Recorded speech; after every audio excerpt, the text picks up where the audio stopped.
Our Camiguin Vlog Episode 2 for today is affordable holiday house for only $45 or 2,500 pesos a day.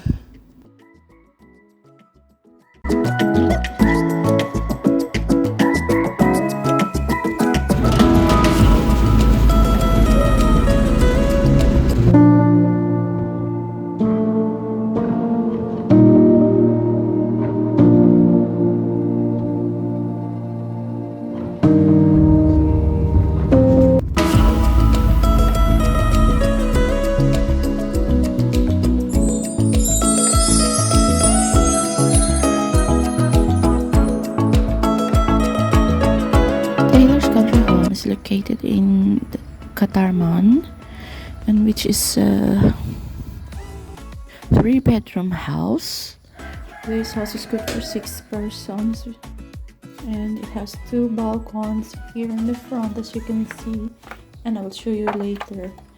There above there's also a balcony. So when you enter, the first thing you see is the small sala and the 2 rooms on the right. There's the refrigerator, and when we go further, there's a kitchen. Para medyo magulo. So then may libreng tubig. There you can see the bathroom and the CR. And then it's further in the dark, and I cannot see it good. It's the stove, and the door there is going to outside the garage. So let's go back. So as you can see, the walls are really made of amakan, and it's like you're in a bahay kubo. But ang ganda-ganda na ang palibot, guys. So peaceful, and ang bait-bait pa ng mga owner. And it's surrounded with beautiful ornamental plants. Really perfect place to relax. And ayan, nag-emote muna ako sa early in the morning. So continue ta. Pasok, 1, 2, 3, pack. Yan sa gilid, they are making another, I don't know what it is, maybe it's a room or apartment. And here on the side, there's a walkway going to the entertainment area. So dito, pwede tayong mag-video game, mag-inuman. Tagay-tagay, 1, 2, 3. Yan, may altar, the TV. And there's a duyan, and look at guys the view. It's so ganda. So maganda talaga. So akyat tayo nandito sa taas. Ang isang kwarto, it's an air conditioned room. Akyat tayo for the next room. There may terrace. Ang ganda ng view guys. I will show you later mamaya. First we will go in. So ito po yung room. And it's air conditioned. Mayroon ding electric fan. Hi Kian. Good night Kian. Ayan. So, amakan talaga lahat. Made of amakan. And there's a closet here.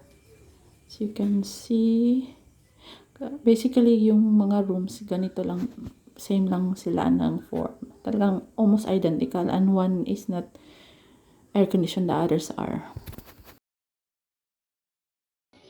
Morning guys, so ito yung view in early in the morning. I think it's like 6 o'clock. So then umakyat ako dito directly with a cup of coffee, tour around, enjoying the view. Set baba na tayo guys. So one last I will go over.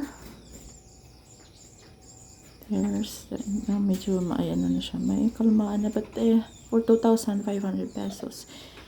It's really a big place, and it's complete with gas, electricity is free, parking is free, and it's very clean. The towels are provided. So ayan, another, hindi ka na magreklamo, ang laki-laki talaga. So let's go down and let's prepare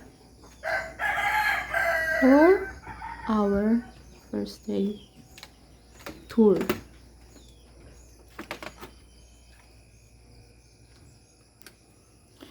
Ayan guys, there's a dirty kitchen there. We just asked the caretaker. So by the way, I'm going back to the kitchen. We're going to start to cook. Yes, And then, ayan. So, there's the 2 rooms, guys. Same lang yung, pareha lang talaga sila sa mga room above. So, outside. And then, there's a parking. And you can see the house there is also for rent. It's a modern house. And this one we choose because we like to be staying at tropical bahay kubo vibe house. Dito na po nagtatapos sa ating house tour. So, thank you for watching, guys. If you're new to my channel, please hit the subscribe button if you want to be notified on my next videos.